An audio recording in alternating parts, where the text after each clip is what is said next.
मित्रांनो, स्वागत आहे तुमचं आपल्या चॅनलवर. माझं नाव पल्लवी. त्या दिवशी घरी माझ्या दिराचा वाढदिवस असल्यामुळे त्यांचे खूप मित्र आले होते आणि त्यांचे मित्र खूपच देखणे आणि तरुण होते. माझ्या सासूबाई तिकडे जाऊ नको म्हटलेल्या, तरी पण मी वाढदिवसांच्या कार्यक्रमात गेले, कारण की वाढदिवस कार्यक्रम आमच्या घरीच होता आणि गच्चीवर होता. सगळे मित्र पार्टी दंग होते. मी पण त्यांच्यासोबत गेले. माझ्या सासूबाई आल्या होत्या आणि आमचे सगळे नातेवाईक पण आले होते. दिराचा वाढदिवस खूप मोठा होता. त्याच्यातच एका तरुणाने बाई गं मला पाहून नकोतच केलं आणि त्याचं दाखवलं. मला आश्चर्य वाटलं. मी खूपच लाजले. पण मग काय, रात्री ते मित्र पार्टी करून गच्चीवरती झोपले होते. त्याच वेळेस एक तरुण मला भेटायला आला आणि मग काय, घरामागच्या पाठीमागच्या बाजूला माझं आणि त्या तरुणाचं रात्रीच्या अंधारात काय झालं आणि त्याने रात्रभर कसा आनंद दिला, तीच कथा आज मी तुम्हाला सांगणार आहे. पण त्याच्या आधी जर तुम्ही नवीन असाल तर लगेच चॅनलला लाईक सबस्क्राईब करा. चला तर मग कथेला सुरुवात करते. नमस्कार प्रिय मित्रांनो, माझं नाव पल्लवी आहे.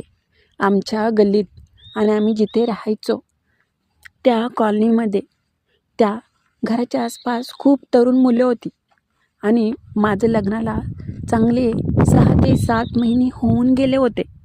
माझे दीर गावामधील त्यांचे खूप मित्र होते. दिराचं पण लग्नाचं वय झालं होतं. त्यांचे मित्र पण त्यांच्यासारखेच तरुण होते. मी गावाकडची साधी आणि सरळ असणारी व्यक्ती बाई, तरी मी दिसायला अगदी गोरीपान आणि देखणी होते. मी कधी घराच्या बाहेर जात नसायचे, कारण की माझ्या सासूबाईंना घराच्या बाहेर गेलेलं आवडायचं नाही. ती मला म्हणायची की इथली पोरं आणि इथली माणसं चांगली नाहीत, अगदी वाईट नजरेने तुझ्याकडे पाहतील आणि त्यांच्या मनातलं कुणाला समजतं, त्यामुळे तू अजिबात बाहेर जाऊ नको. मी म्हणायचे की हो, पण कधी कामानिमित्त मी बाहेर आले घराच्या की सगळे लोक मला पाहायचे आणि डोळ्यांनीच आनंद घेत असायचे. मला ह्याच्या आधी गावाकडे मी माझ्या मित्रासोबत खूप आनंद घेतला होता, पण लग्न झाल्यानंतर माझं आयुष्य खूपच बदललं होतं. आमचे हे कामानिमित्त चांगले 2-2, 3-3 महिने बाहेर असायचे, त्यामुळे आमची कधीतरीच भेट व्हायची. पण माझ्या मनाची खूप वाईट अवस्था व्हायची. मला पण वाटायचं की सतत ते जवळ असावे आणि मला रात्रभर प्रेम करावं, पण तसं आमच्यात काहीच घडत नव्हतं. मी दिसायला देखणी होते. एक दिवशी झालं असं, माझ्या दिराचा वाढदिवस आणि त्यामुळे घरी खूपच नातेवाईक येणार होते, कारण की माझा दीर सतत मित्रांमध्ये असायचा आणि सगळ्यात लाडका होता. तसाच माझ्या दिराचा एक कॅफेचा व्यवसाय असल्यामुळे खूप मित्र त्याच्यासोबत जोडले जात होते आणि घरी पण काही कारणानिमित्त मित्र वगैरे यायचे. माझा दीर दिसायला पण देखणा आहे, पण तो मला खूपच चांगला बोलायचा. एक दिवशी झालं असं, त्याचा मित्राने त्यांचा वाढदिवस करायचं ठरवलं होतं, त्यामुळे ते मित्राला सगळ्यांना पार्टी देणार होते.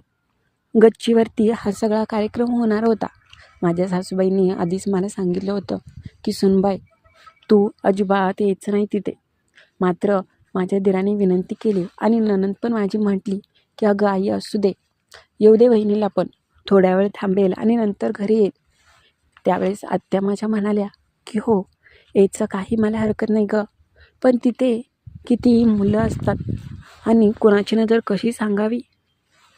त्यांचं म्हणणं पण बरोबर होतं, पण मला पण नवीन काहीतरी पाहायचं होतं. माझी पण खूप इच्छा होती की कोणाला तरी बघावं, असा कोणी पसंत येतोय का.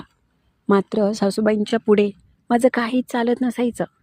सासूबाई माझ्या खूपच रागीट स्वभावाच्या होत्या. तरी पण माझ्या नणंदबाई म्हटल्या की वहिनी, तुम्ही नका काळजी करू, आपण जाऊया. मित्रांचा वाढदिवस म्हटल्यावर सगळेच गोळा झाले होते. बाई गं, माझ्या दिरांनी त्यांना काही कमी पडू नये म्हणून खूप खर्च केला होता. सगळं गच्चीवर नियोजन चालू होतं. मी माझ्या रूमवर आवरत होते. चांगलीच मी साडी घातली होती, मेकअप पण केला होता. आज मी खूपच देखणी आणि सुंदर दिसत होते.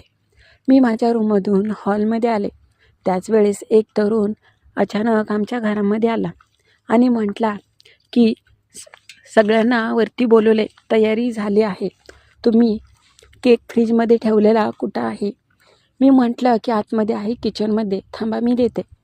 असं म्हणून मी जाऊ लागले तर तो लगेच किचनपर्यंत माझ्या पाठीमागे आला. म्हटला की द्या मी घेतो. आणि मग काय, मी किचनमधून फ्रीजमधून तो केक बाहेर काढला. त्याच वेळेस त्या तरुणाची आणि माझी नजरानजर झाली. तो केक घेण्यासाठी किचनपर्यंत आला होता. अलगद त्याने केक माझ्या हातातून घेताना त्याच्या हाताचा स्पर्श मला झाला. त्याचा हात खूपच राकट होता.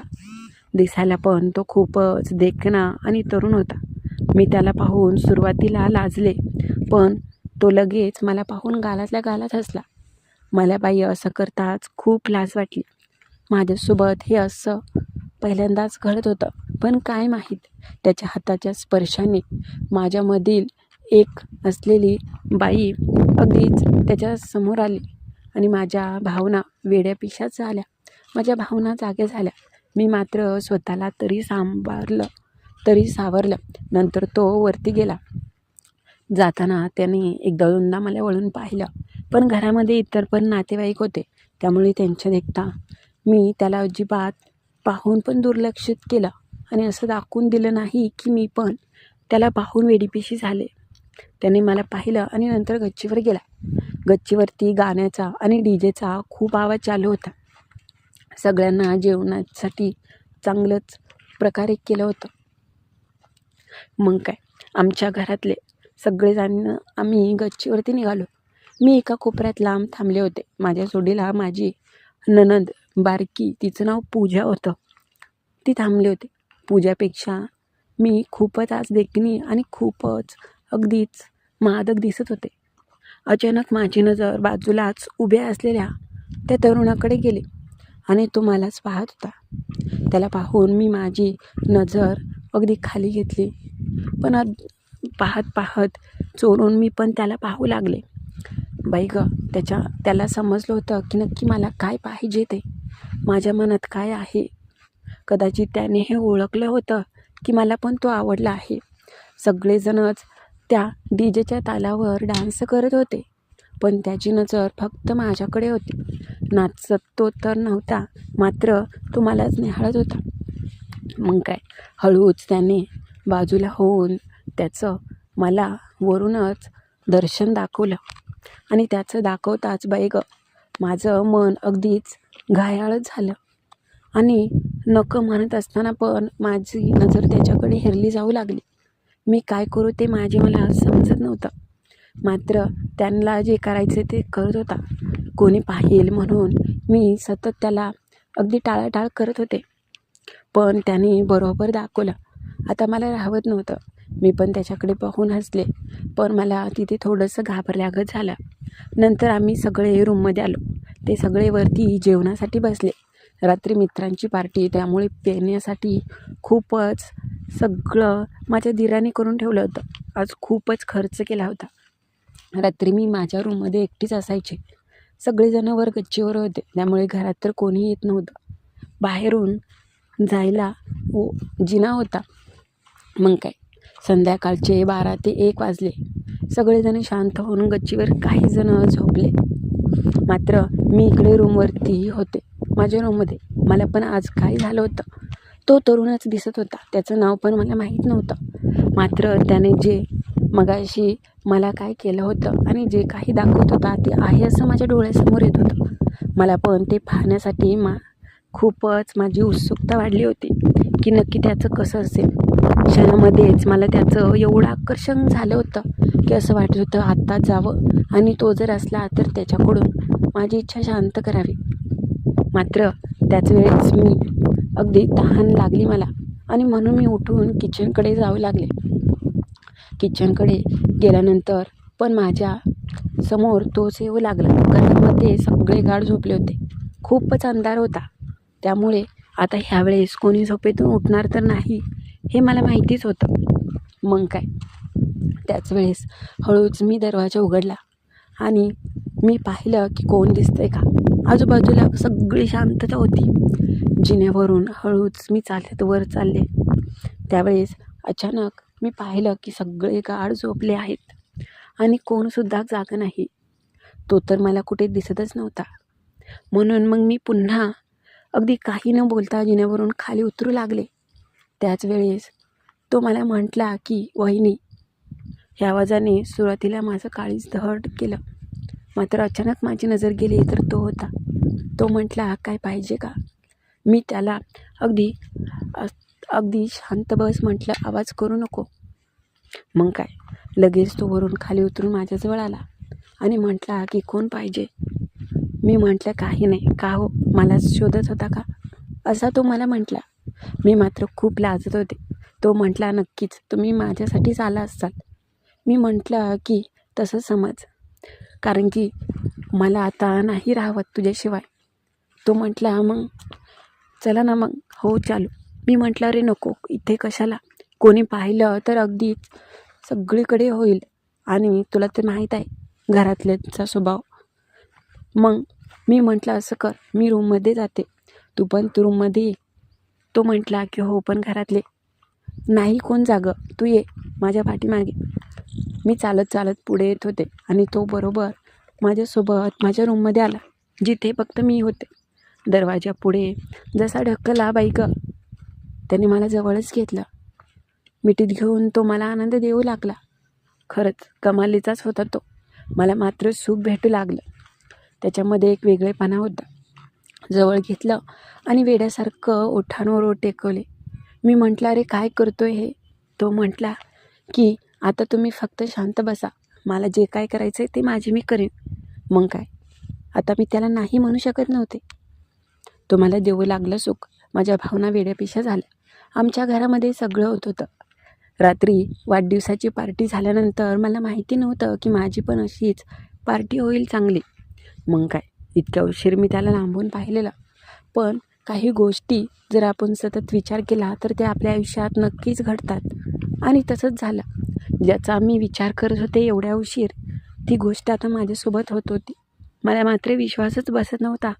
तो आणि मी माझ्या बेडवर होतो. मात्र मी पाहत होते त्याची कमाल आणि पिळदार असलेली शरीरसृष्टी. अगदी पाहून वेड लागण्यासारखं त्याचं रूप होतं. मात्र तो ह्याच्यातील चांगलाच अनुभवी होता, हे मात्र त्याच्या करण्याच्या पद्धतीवरून मी कधीच ओळखलं होतं. मी मात्र ह्याच्यासाठी एवढीच नवकी होते. पण मी त्याला म्हटलं की जे करायचं आहे तो अगदी निवांत कर, काही घाई नाही, अजून रात्र बाकी आहे. तो म्हटला की हो, रात्रभर तर आनंद द्यायचाच आहे. तुम्हाला आजपर्यंत असा सुख कधी मिळालं नसेल, ते मी देणार आहे. मी म्हटलं की हो, मी पण खूप दिवस झालं एकटी आहे. मग काय, हळूहळू आम्ही वेडेपिशी झालो. तो मला सुख देऊ लागला. सुंदर क्षणाचे सुंदर अनुभव मला ज्यावेळेस मिळू लागले, त्यावेळेस माझ्या तोंडातून होणारा तो मधाळ आवाजाचा तो अगदी दिवाना झाला. तो म्हटला, आजपर्यंत खूप जणींना मी भेटलो, पण तुमच्या एवढी सुंदरता आणि तुमच्यासारखा असं कोणालाच कधीच मला मिळालं नाही. खरंच तुम्ही मात्र खूप चांगल्या वाटला मला. मग काय, त्या दिवशी तो असं म्हणत रात्रभर बाई गं सुंदर क्षणाचे असे काही अनुभव मला दिले की मी वेडीपिशी झाले. मग काय, सुंदर क्षण आयुष्यात खूपच कमी येतात आणि आले की असंच कायम लक्षात ठेव वाटतात. तर कशी वाटली कथा ते नक्की कळवा. आणि नवीन असाल तर आपल्या चॅनलला लाईक आणि सबस्क्राईब करायला विसरू नका.